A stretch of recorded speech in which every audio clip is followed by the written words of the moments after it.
Jonathan. Ngayon naman, alamin natin ang pag-usad ng bansa kasama si Mr. Freddie Abando sa The Nation in Motion.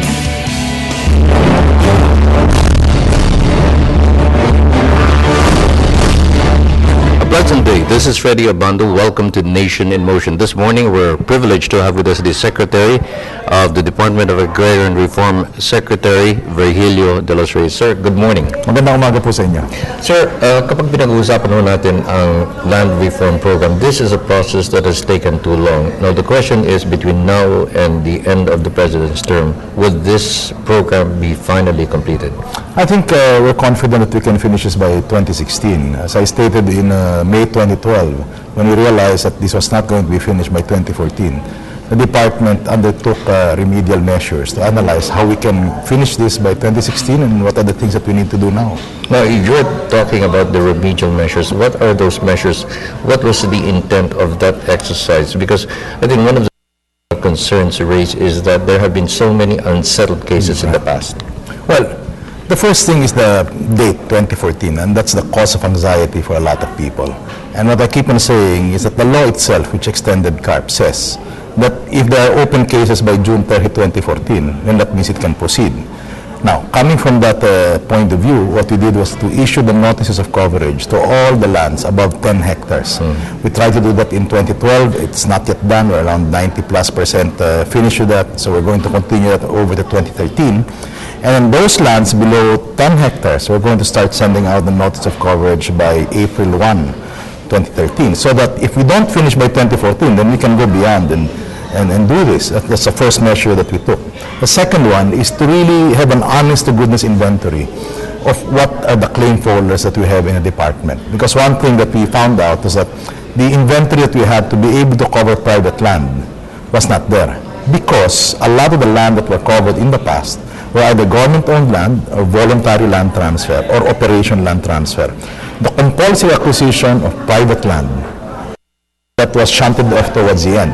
And that's why the Aquino administration, most of what they're distributing, most of what they're distributing is private agricultural land. Now, so when you do that, you have bureaucracy that was used to government-owned land, voluntary land transfer. You have to overhaul that system and to be able to finish this up. But you know, if, in the past administrations failed in resolving the compulsory land acquisition program, how sure are you that the problems that were encountered then can be resolved and that everything that you've committed will be completed by 2016? Well, this is an interagency effort. So we have the Land Bank of the Philippines who does evaluation, the Land Registration Authority which registers the titles, and the Department of Environment and Natural Resources which approves the subdivision surveys.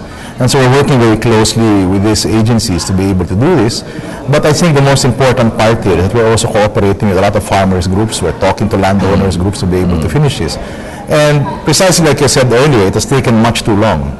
And I think now we've learned a lot from the past 2 decades of implementation. And we should be able to, we are refining our processes so that we can do this. Resistance is something that you have to look at the age of, because of the length of time, the age of the people who used to own the land, they've also gone forward. So what you have is a situation where many landowners were very resistant in 1988. The people who own the land now are actually their children. And because these are just children, there are more, they actually have lesser areas, that's one. Number 2, the emotional attachment that the older generation would have over the land is not there anymore. And number 3, I think people are realizing that this is something that we need to do. Now, when you talk of just how much it will cost the government and you try to compare what was spent in the past, is the amount bigger now compared to what it was then? Well, it will definitely be bigger because what we're acquiring are private agricultural land for which you have to pay for initial cash payment and then bonds which are spread over 10 years. The cost of acquisition, the operational cost to be able to do this is much, much bigger also because what we have are private agricultural land rather than government-owned land or voluntary land transfer that you distribute. So the processes that you have to make are a lot bigger. We're even changing the cost parameters that we have that we submit to the department. Basis for determining the cost of one particular land? Well, the valuation that we pay the landowner, a big part of that is based, the value is based on how much the productivity of that particular land is. And the theory in agrarian reform, why we do this is you get rewarded if you made the land productive before. So if that land is idle, then the valuation is low. And then you input market value and comparable sales.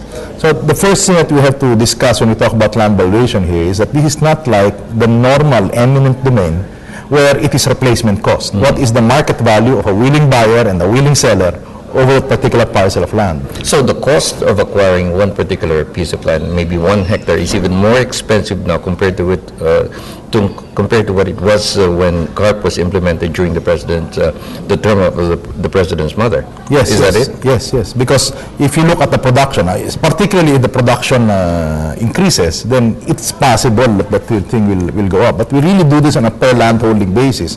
If you ask me how much you would acquire a plot of sugar, it would depend on the place, it would depend on the productivity, landowner ran it. Number two, the market value of the lands around it, the comparable sales, the land around it. So there isn't really one sure value, but there's a formula that. So it's actually based on what kind of crop is planted in that particular piece of land. Yes. So, but one of the major problems encountered by certain landowners in the past was how they were paid. I can remember, I think, from a friend, they're saying that they surrendered their land, but up to now, they have not been paid. So how do you settle these issues now? One, there can be no issuance of title or cancellation of title without money being deposited in the land bank in the name of the landowner. We must differentiate between unclaimed and unpaid. When you say you are unpaid, that means there isn't even a value placed on your land and there is no deposit made in the land bank. That cannot happen. But it's possible that they have not been able to claim it from the land bank. Because in a situation, let's say, where the mother and the father have died, and you have all the siblings trying to claim that land, they have to settle the estate of the decedents, their father, before they can get that land. That's why we're working very closely now with the land bank and the BIR to be able to expedite the release of the unclaimed parcels of land, or unclaimed payments on the land. Between now and 2016, how many hectares are you looking at? Between now and 2016, we're doing between 700 to 900, 700 to 800 plus thousand. The reason why I can't give you a concrete figure is because until we send a notice of coverage, we will not know what the landowner is going to retain. That's number one. Number two, the inventory that we have of the land right now tells us that there are some parcels of land which are not in our database. And that's why in the spirit of transparency, we want to make sure that all the lands that we have sent a notice of coverage to, we're going to publish it in our website. And farmers groups, civil society groups can look at it and say, hey, this land that I think ought to be covered is not there.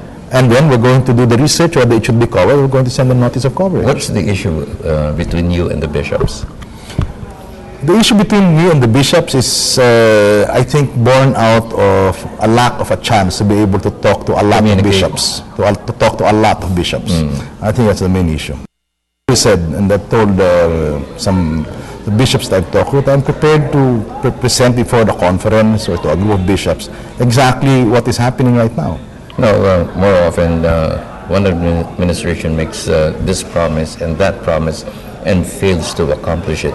Is that going to be a totally different story under this administration, under your watch? I think the political will of the president to finish CARP is very, very clear. I mean, on day one of my assumption into office, or even before I assumed office, the first conversation we had was how to finish this program. Okay, thank you very much, sir. Thank you. Secretary Sec.Delos Reyes of the Department of Agrarian Reform here on Nation in Motion. A pleasant day.